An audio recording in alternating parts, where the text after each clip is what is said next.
The truth is out there.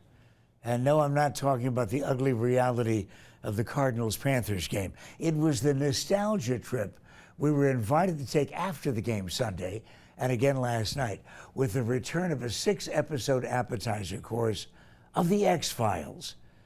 They're written by the original series creator, Chris Carter, and the feel is just as dark, creepy, and unpredictable as they were 14 years ago.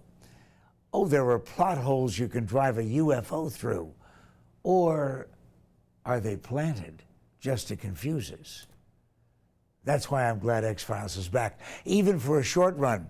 Because if the truth is really out there, watching this show causes me to realize I don't know what they mean by the truth, nor do I have any idea where there is. So, considering how few surprises there are on TV anymore, I'm delighted to welcome back my two old friends, Fox Mulder and Dana Scully. I'm Pat McKay.